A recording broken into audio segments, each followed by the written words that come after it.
நிச்சயமாக தஸ்லீம் பானு. அதாவது அமெரிக்காவுக்கு 2 நாள் பயணமாக சென்ற இந்திய பிரதமர் அங்கு சென்றபோது இருவருமே அந்த பால்ய சிநேகிதர்கள் சந்தித்தால் எப்படி தங்களுடைய பாசத்தை பரிமாறிக் கொள்வார்களோ அப்படி ஒரு பாசத்தை இருவரும் நட்புறவு பாராட்டினாங்க, அனைவரும் பார்த்தார்கள். ஆனால் ட்ரம்ப் மிக சிறப்பாக இதை வைத்துக் கொண்டு ஸ்கோர் செய்து விட்டார் என்றுதான் சொல்ல வேண்டும். ஏனென்றால் இந்திய பிரதமர் மோடி அங்கு இருக்கிறார். நமது பிரதமர் மோடி அமெரிக்கா சென்றிருக்கிறார். அதற்கு அவரை சந்திப்பதற்கு சில மணி நேரங்களுக்கு முன்பாக தன்னுடைய அலுவலகத்தில் ஓவல் ஆபீஸ் என்று அழைக்கப்படுகின்ற வெள்ளை மாளிகையோட தனது அலுவலகத்திலே செய்தியாளர்களை சந்திக்கிறார். அப்பொழுது இந்தியாவை குறிப்பிட்டு நேரடியாக இந்தியா மீது தாக்குதல் நடத்துகிறார் என்றுதான் கூற வேண்டும். அதாவது மிக தெளிவாக பேசும்பொழுது இந்தியா கட்டண ராஜா என்று கூறுகிறார். இந்தியாவுடன் சிறந்த பந்தம் இருந்தாலும் உலகெங்கிலும் உள்ள தங்களது வர்த்தக பங்காளிகளுக்கு தான் விதித்து வரும் வரியிலிருந்து இந்தியா தப்ப முடியாது என்று ட்ரம்ப் எச்சரிக்கை விடுத்தார். அது மட்டுமல்ல, இந்தியாவின் இறக்குமதி வரிகள் அதிகமாகவும் நியாயமற்றதாகவும் இருப்பதாகவும் தெரிவித்திருந்த ட்ரம்ப் இந்தியா ஒரு கட்டண ராஜா, அதாவது டாக்ஸ் கிங் என்ற வரையிலே நேரடியாக விமர்சனம் செய்தார். பிரதமர் மோடி அப்பொழுது அங்குதான் இருக்கிறார், அந்த நாட்டில் தான் இருக்கிறார். இது சில மணி நேரங்களுக்கு பிறகு சந்திக்க போகிறார். அந்த சந்திப்பிற்கு முன் நடந்த செய்தியாளர் சந்திப்பில் தான் இத்தனை விமர்சனங்களும் இந்தியா மீது நேரடியாக வைக்கிறார். இந்த நிலையில் இந்தியா எந்த அளவிற்கு எங்களுக்கு வரி விதிக்கிறதோ அதே அளவிற்கு தாங்களும் வரி விதிப்போம் என்ற பகுதியிலே கூறியிருக்கிறார். நேரடியாக விமர்சனம் செய்திருக்கிறார். அதாவது கொஞ்சம் நெஞ்சமில்ல, நேரடி விமர்சனம், அது போன்ற ஒரு விமர்சனத்தை நேரடியாக வைத்திருக்கிறார். அது மட்டுமல்ல, இந்த ஒப்பந்தங்கள், அதாவது no exemptions would be granted, do not expect any expectation or waiver என்று எங்களிருந்து எந்த வரி சலுகையோ, என்னை பார்த்து பேச வருவர்களுக்கு வரி சலுகையோ எதுவும் கொடுக்க முடியாது, நாங்கள் கொடுக்கவும் மாட்டோம், யாருக்கும் எந்த சலுகையும் கிடையாது, எங்களுக்கு வரி விதித்தால் அதே அளவுக்கு வரி அவர்களுக்கும் விதிப்போம் என்றால் அமெரிக்க கார்கள் இந்தியாவுக்கு செல்லும் பொழுது 30, 40, 50, 60 என்று 70% வரி விதிக்கிறார்கள். இதனால் எங்கள் கார்கள் விற்பனையாக முடியாத சூழல் வருகிறது.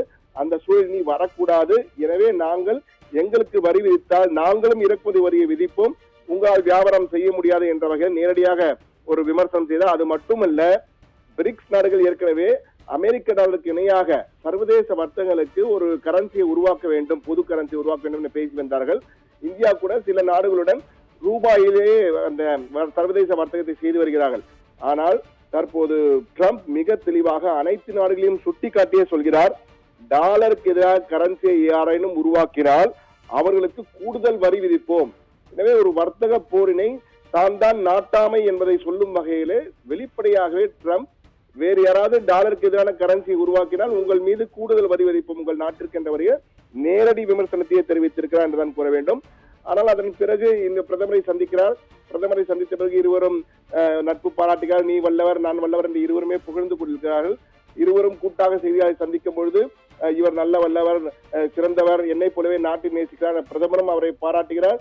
ட்ரம்பும் மோடிதான் சிறந்த நண்பர், எப்போதுமே சிறந்த நண்பர், வல்லவர், நல்லவர் என்றெல்லாம் அவரும் புகழ்கிறார்.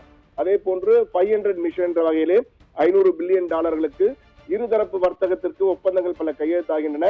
அவை அனைத்தும் வரவேற்கக்கூடிய வகையில் இருந்தாலும் உள்நோக்கி பார்த்தால் இந்தியாவுக்கு இதனால் பலன் என்ன என்பதை விட அமெரிக்காவுக்கு தான் பலன் அதிகம் இருக்கிறது என்றால் அமெரிக்கா மிக தெளிவாக ட்ரம்ப் வெளிப்படையாக சுட்டிக்காட்டுகிறார், எங்களிடம் ஆயில், கேஸ், எண்ணெய் வளமும் கேஸ் வளமும் நிறைய இருக்கிறது, அதை நாங்கள் இந்தியாவுக்கு கொடுக்க போகிறோம், எங்களிடம் அதிகம் இருக்கிறது, இந்தியாவுக்கு தேவை அதிகம் இருக்கிறது என்றால் இந்தியா இதுவரை ரஷ்யா மற்றும் வளைகுடா நாடுகளிலிருந்து தான் எண்ணெயும் கேஸையும் இறக்குமதி செய்து வருகிறது.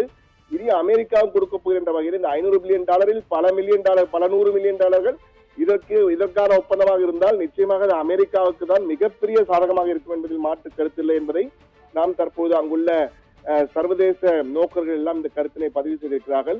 பொருளாதார நிபுணர்களும் அதே கருத்தை வலியுறுத்துகிறார் என்றுதான் கூற வேண்டும்.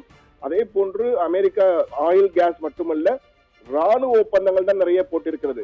இவை அனைத்துமே அமெரிக்காவுக்கு சாதகமான பலனாக தான் இருக்கும். இந்த இரு வர்த்தக ஒப்பந்தங்களிலே பெரும்பாலான வர்த்தகங்கள் இதுவரை வெளியான தகவல் வைத்து பார்க்கும்போது இவை அனைத்துமே அமெரிக்காவுக்கு சாதகமாக இருக்கக்கூடிய அம்சங்கள் தான் இருக்கின்றன. ஆனால் இந்தியா எதிர்பார்த்த போல டாரிஃப் குறைப்பு, அதாவது இந்த வரி குறைப்பு போன்றவை எல்லாம் எதுவும் பெரிய அளவு அமெரிக்காவில் ஒப்புக்கொள்ளவில்லை, ஏற்றுக்கொள்ளவில்லை என்பதுதான் தற்போதைக்கு தெரிய வருகிறது. ஆனால் இந்த ஒப்பந்தங்கள் நடைமுறைக்கு வரும்பொழுதும் இந்த H1B விசா தொடர்பான விடயங்களுக்கும் பெரிய அளவில் அமெரிக்காவிலே எந்த ஒரு சாதகமான அம்சமும் இந்தியாவுக்கு சாதகமான அம்சம் இல்லை என்பது போல்தான் தற்போதைக்கு தெரிய வந்திருக்கிறது. ஆனால் பிரதமர் இந்தியா திரும்பிய பிறகு வெளியுறவுத்துறையிலிருந்து எதுவும் அறிக்கை வெளியானால் அதிலே முழு விவரம் தெரிய வரும்.